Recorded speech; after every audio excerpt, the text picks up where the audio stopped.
Okay, so you're doing the Chopin A minor waltz number 19, and you're moving it along. You don't want it to get too bogged down now with the tempo. You've done some good work here. So how about this? 1, 2, 3, da-dum, bum, dee, like that. 1, 2, upbeat, cross, under.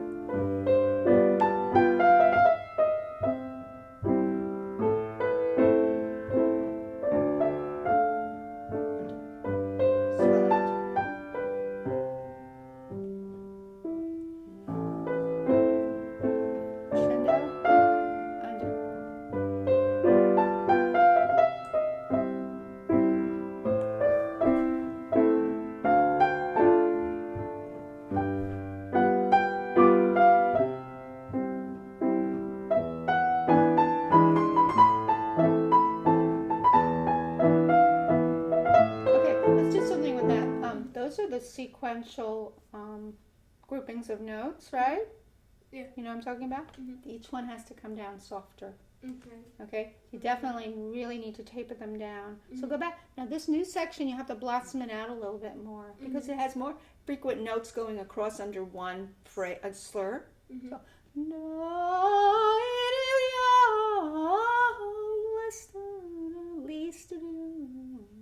okay? So don't worry about notes not coming out. Just less, least. Opposite direction. Limit. Suspend that note.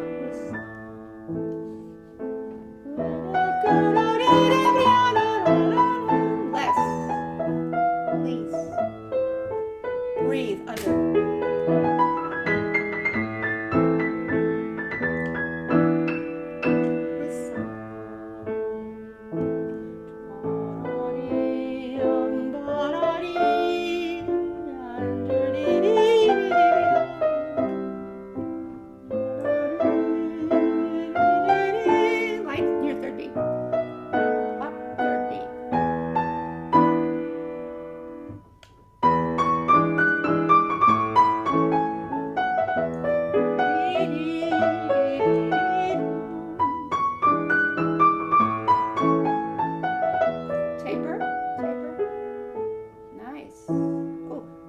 It's hard to do that less. Good. Is this the memory? No. Oh, it's the repeat. It's the repeat. Right. Surprise. Breathe. Yeah, you know what? There. This gets too fast, like sort of out of sync with the rest of the piece. You know what?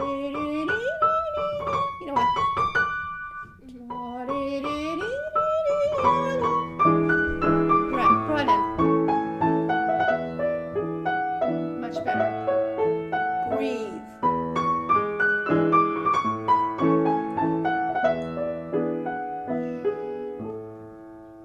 Excellent.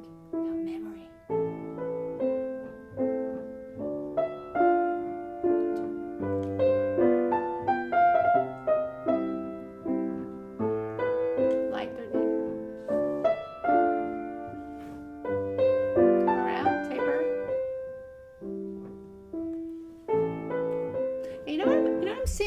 I need more legato. Da, da, listen.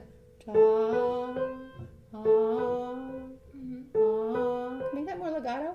Oh, you know what's happening? Here's what's happening. I'm seeing that you're lifting your hands slightly before you play 4. You don't really want to pedal through that. Try to get the pedal off that.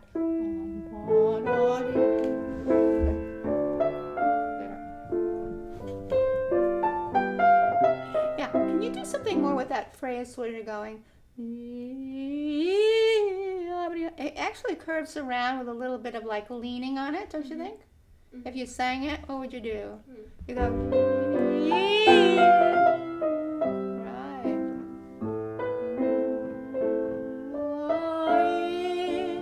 Same thing here.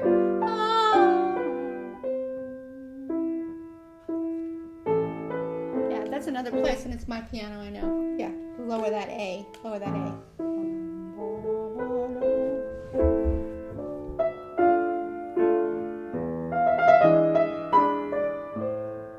Breathe here, breathe.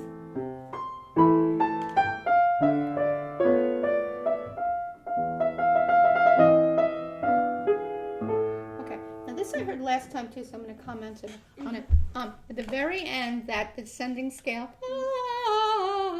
you got to do that more like a curve down without any accented notes. Not vertical, horizontal. And same thing. Yeah, and you know what's interesting about that? And I noticed it myself.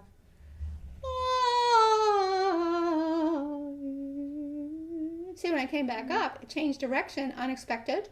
That's what you call emotion and meaning in music, where something unexpected happens. That's a contouring of the melody is unexpected. I'll make a color change. It's so pretty, because I was experimenting with that.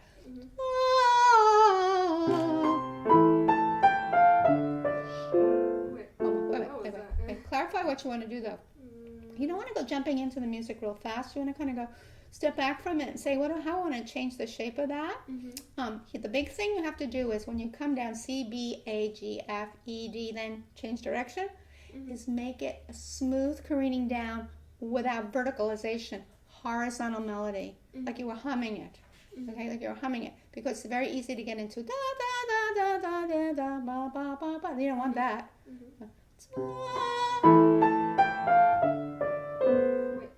Wait, stop for a minute before you do it.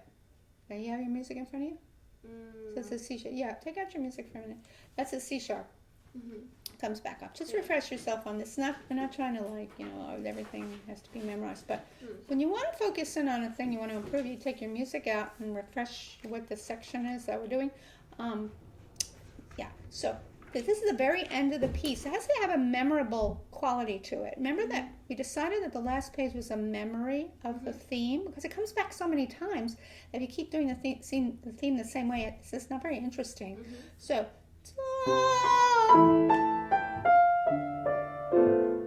it's a C sharp. Go, look at your music though. Wait, you have your fingering down?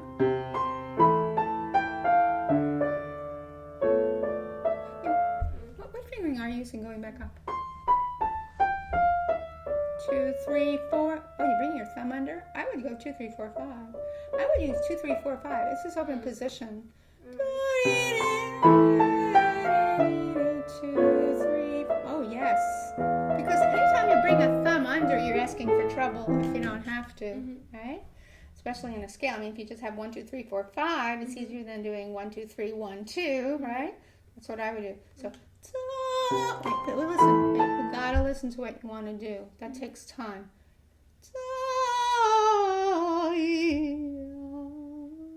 See how I completely changed the timbre of my voice? I let it up. I let it melt going back up. Let it melt going back up. Pause. Try that.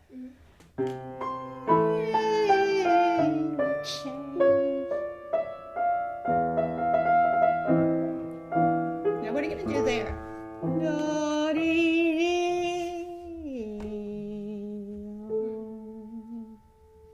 I did it in slow motion, but that's how I want to shape it. Breathe. Now that was superly better shaped. And I must say we're not going to get that slow, but you have to make something slow before you integrate it into the tempo. You have to say, in slow motion, how do I want to shape it so that, practicing takes a lot away from the piano stuff.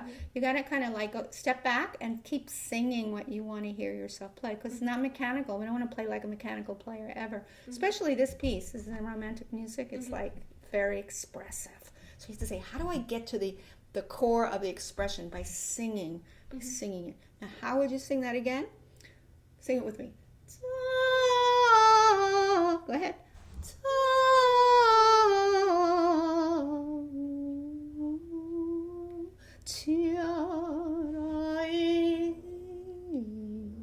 And there's the plane that's drowning us out. Don't you love planes coming at that time? Yeah. Okay, let's try. Okay, I like the fingering better as the 2, 3, 4, 5, C sharp, D, E, F. Right on the C sharp. Change the color of the C sharp. The color of the C sharp is different. It's starting to go in a different direction. Mhm.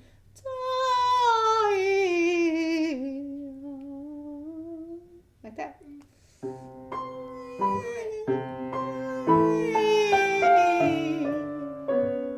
Yeah, can you make it even softer? Look. Nothing. Wait. Ah, much better. Shape it. Forward. Yeah, I want you to think more like that when you practice Chopin, because it's like a whole different universe. See, even though this is out, it's still been filming. See that? Yeah. So we're going to stop it right there.